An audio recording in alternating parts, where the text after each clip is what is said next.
আর বাংলাদেশের মানুষকে অনুরোধ করব, তোমরা যদি দেশ বাঁচাতে চাও হাসিনা সরকারকে পাল্টাও। উলামা বাঁচবে, দিন বাঁচবে, ইসলাম বাঁচবে, বাংলাদেশের মুসলমান বেঁচে যাবে। গদ্দারকে পাল্টাও। আমি তো অনুরোধ করব। কালকে শুনলে অনেকজন বলছে তোমার দেশ নিয়ে ভাবো, আমি তো তোদের হাসিনা সরকারের গদি নামাবো। শুনতে পাবেন হাসিনা কবে দেশ ছেড়ে পালিয়ে গিয়েছে, মালার দেশে নাই। আমি দোয়া দিয়েছি আর বাংলাদেশের মানুষকে অনুরোধ করব, তোমরা যদি দেশ বাঁচাতে চাও হাসিনা সরকারকে পাল্টাও। উলামা বাঁচবে, দিন বাঁচবে, ইসলাম বাঁচবে, বাংলাদেশের মুসলমান বেঁচে যাবে। গদ্দারকে পাল্টাও। আমি তো অনুরোধ করব। কালকে শুনলে অনেকজন বলছে তোমার দেশ নিয়ে ভাবো, আমি তো তোদের হাসিনা সরকারের গদি নামাবো। কেন? ইয়াসিন বাংলাদেশে ঢুকতে পাবে না, ঢুকলি অ্যারেস্ট। নাম করব না, সেদিন একজন বক্তা এসেছিল আমার সঙ্গে দেখা করতে, বাংলাদেশের নামী বক্তা, সফরে এসছে, ডাক্তার দেখাতে আমার কাছে এসেছিল। বলে হুজুর আপনার তো পা রাখাই যাবে না, আপনার নামে একদম অ্যারেস্ট ওয়ারেন্ট জারি হয়ে আছে। আমি বললাম পা আমি রাখবো, ভোটের পরে পা রাখবো। আমি দোয়া করছি আর দাওয়া দিচ্ছি। দাওয়া মানে হচ্ছে বাংলাদেশের মানুষকে বলবো, তোমরা হাসিনাকে পাল্টাও যদি দেশের অর্থনৈতিক বাঁচাতে চাও, মাদ্রাসা বাঁচাতে চাও, দিন বাঁচাতে চাও, উলামা বাঁচাতে চাও, উলামায়ে দিনকে টিকিয়ে রাখতে চাও। তা না হলে আমি চ্যালেঞ্জ দিলাম, যেদিনে বাংলাদেশের মাদ্রাসাগুলো তালা পড়বে, জেনে রেখে দিবে রাশিয়ার মতোই মাদ্রাসাগুলো আর স্পেনের মতোই মাদ্রাসাগুলো মদের বার খোলা হবে, আর মসজিদগুলো তালা পড়ে মসজিদগুলো পতিতালয় খুলে দেওয়া হবে। স্পেনটা কোনো হিন্দু ইহুদি রাষ্ট্র ছিল না, ওটা মুসলিম রাষ্ট্র। এইরকমই মুসলমানদের দ্বারা মুসলমানকে হত্যা করে সেই দেশের মাদ্রাসা মসজিদগুলো আজকে পতিতালয়ে পরিবর্তন হয়েছে। চোখের পানি পড়বে আপনার স্পেনের মাটির মসজিদগুলো দেখলে, স্পেনের মসজিদ আর মাদ্রাসাগুলো দেখলে।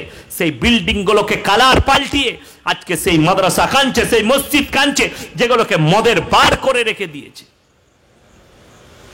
ওই জন্য মুসলমান আপনাদেরকে অনুরোধ করব, চোখ খুলে দিয়ে যাচ্ছে আপনাদের।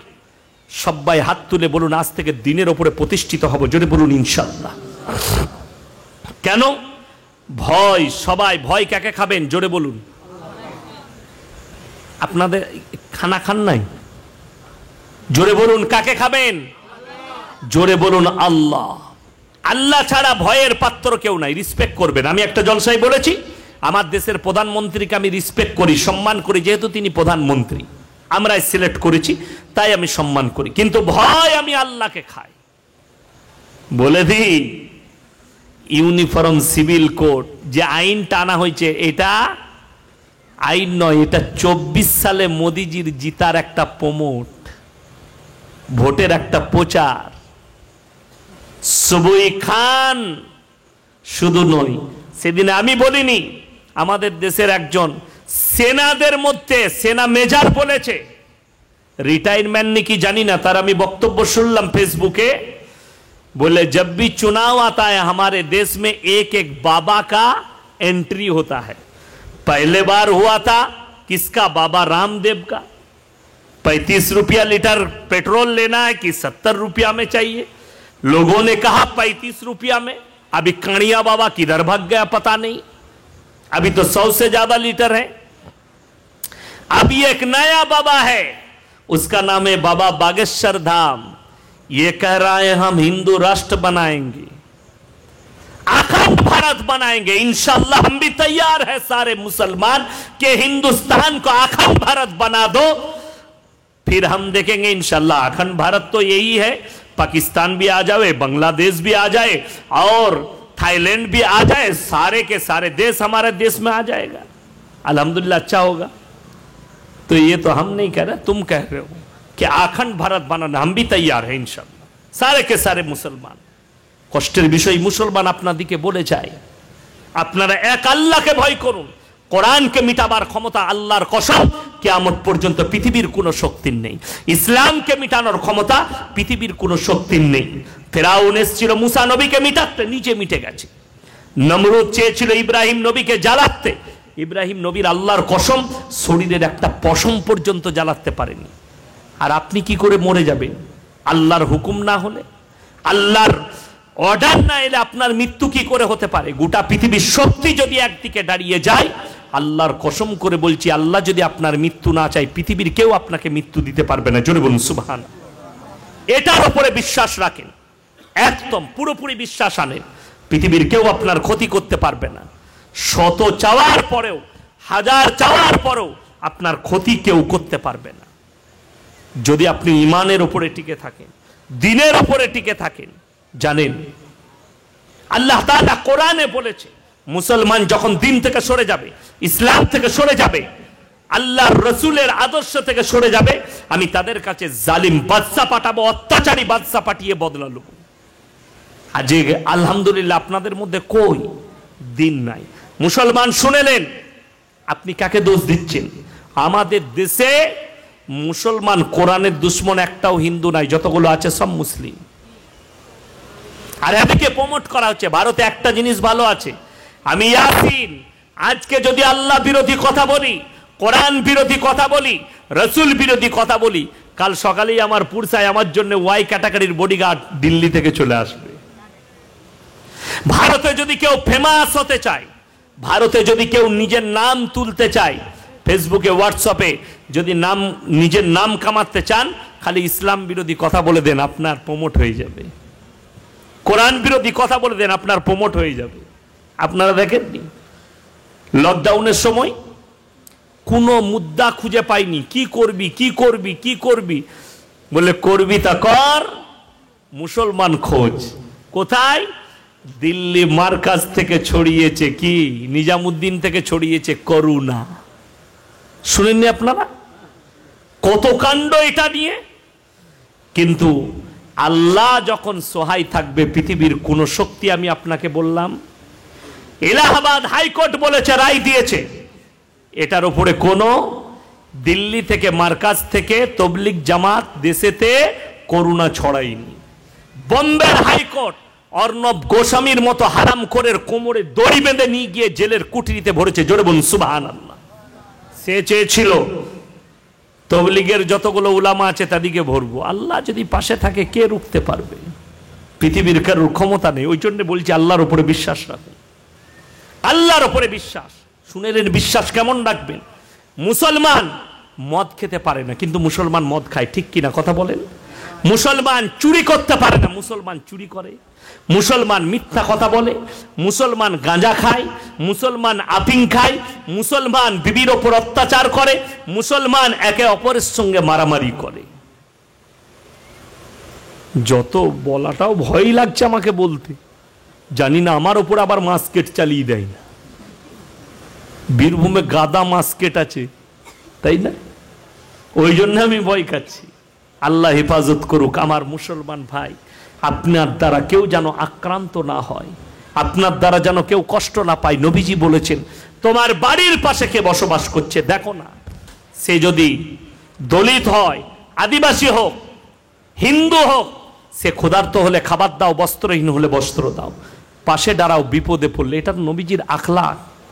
আপনার চরিত্রের দ্বারা ইসলাম প্রচার হবে আপনি জানেন, আপনার আখলাকের দ্বারা ইসলাম প্রচার হবে আপনি জানেন, কিন্তু না, আমাদের আখলাক আর চরিত্রের দ্বারা ইসলাম প্রচার হচ্ছে না। বড় কষ্টের বিষয় এটাই। কত মেহনত চলছে বলুন, জলসার মেহনত, মাদ্রাসার মেহনত, উলামাদের মেহনত, তবলিগ জামাতের মেহনত, জমিয়তের মেহনত, এত মেহনত চলছে। আমি বলে দিই মেহনত আরো বেরুবে, মেহনত আরো বাড়বে, মুমিন খুঁজে পাওয়া মুশকিল হবে। কি মসজিদ দেখছেন, 5 বছর পরে দেখতে পাবেন লোহাগড়ে এই মসজিদগুলোই মাঠবেলে ভরে গেছে, এসি লেগে গেছে। এখন তো বড় বড় এসিওয়ালা মসজিদ হচ্ছে, হচ্ছে না হয়নি? চলুন আমার বর্ধমান জেলায় দেখবেন দামি দামি মসজিদ, মালদাতে চলুন দামি দামি মসজিদ, বড় বড় মসজিদ হবে। বড় বড় মাদ্রাসা হবে, মাদ্রাসা থেকে ইলমের বরকত তুলে নেওয়া হবে। কেন জানেন? আপনারা চাইছেন সদকার পয়সা মাদ্রাসায় দিয়ায়, জাকাতের পয়সা আপনার দরজায় নিতে আসতে হচ্ছে। আর উচিত ছিল, হাদিসে আছে, কোরআনে আছে, তোমরা জাকাতের পয়সা তার কাছে পৌঁছে দাও। আমাদের বীরভূমে, বর্ধমানে 80% লোক জাকাতের গুরুত্বই জানে না। ঠিক বলছি না ভুল বলছি? ওসরের গুরুত্বই জানে না। এরা জানে মাদ্রাসাওয়ালা এইছে 2 কেজি ধান দিয়ে চলে যাবে, এরা জানে মাদ্রাসাওয়ালা এইছে 5 টাকা দিয়ে রমজান মাসে চলে যাবে। না, ঘরের বিবির 10 ঘড়ি সোনা জমিয়ে রেখেছো আর জাকাত দাও না, তুমি জাকাতের মাল খাচ্ছ, লেখে লাও, কাগজ থাকে তা। তোমার উপরে জাকাত ফরজ হয়েছে, তুমি জাকাত দাওনি, তুমি জাকাতের মাল খাচ্ছ। বড় লোক হওয়ার পরেও লেখে নিয়ে যান, পাই টু পাই হিসেব করে জাকাত বার করে যারা প্রাপ্য তাদের কাছে পৌঁছে দাও। কওমের লোকের শুকর আদায় করা দরকার উলামাদের, যে আপনার দরজায় জাকাতের পয়সা আনতে চাই, উচিত ছিল পৌঁছে দেওয়া। আপনারা তো শুয়ে আছেন লোহাগড়ের মাটিতে, আপনার বিরুদ্ধে এত বড় ষড়যন্ত্র রেচে দেওয়া হয়েছে। আজকে বড় কষ্ট লাগে, আমাদের দেশের প্রধানমন্ত্রী যে আরবের মাটিতে সফরে আছেন, সেখানে আবার লুঙ্গি পড়ে গিয়েছে, আর দেশে বলছে हमारे देश में कलकत्ता में बंगाल में लुंगी बाहिनी निकला है। तो मोदी जी आप भी तो लुंगी पहन लिए ना सऊदी जाने के लिए।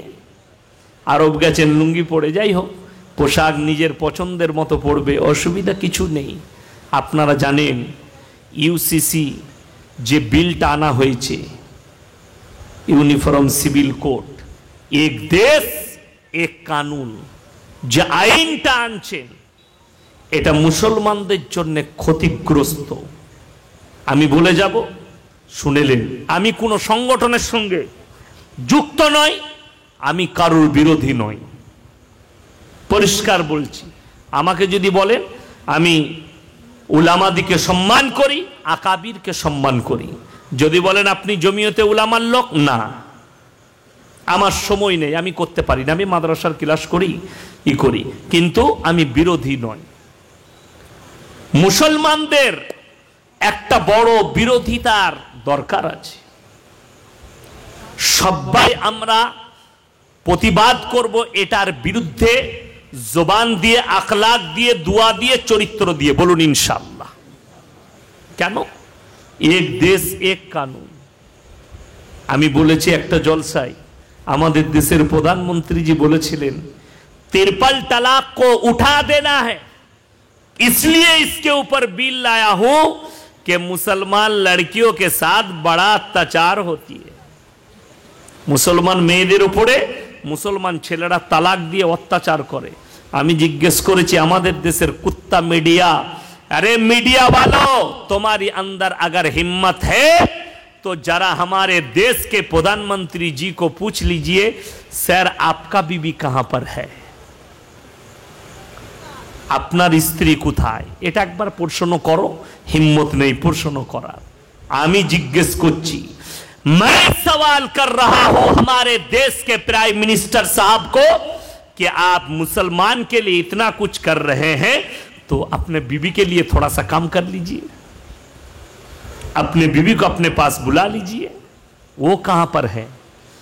हम लोग तो आपको वोट डाले, आप हमारे प्रधानमंत्री जी हैं, लेकिन हम भी तो चाहते हैं हमारे प्रधानमंत्री का बीवी कहां पर है, ये हम सोचते हैं। বড় দুঃখের বিষয়, আপনার বিরুদ্ধে জাল বিছানো হচ্ছে মুসলমানের বিরুদ্ধে। আল্লাহর কসম করে বলে যাচ্ছি, মুসলমান ইমানের ফোর্স নিয়ে আসুন, কালমার উপরে দাঁড়িয়ে যান।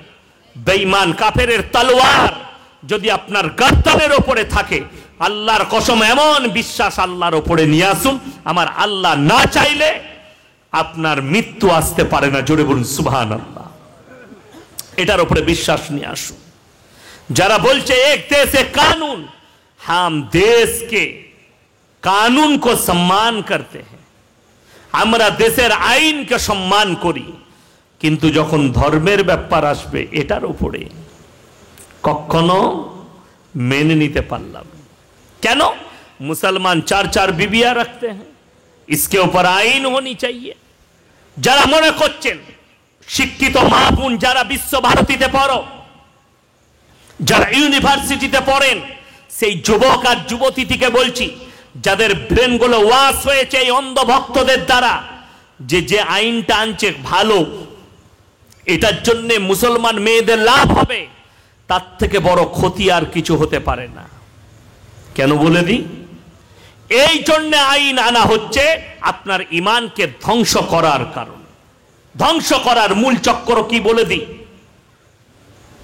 টেস্ট টিউব মেশিনের বাচ্চা, এটা শরীয়ত সম্মত হারাম এবং নাজায়েজ বাচ্চা।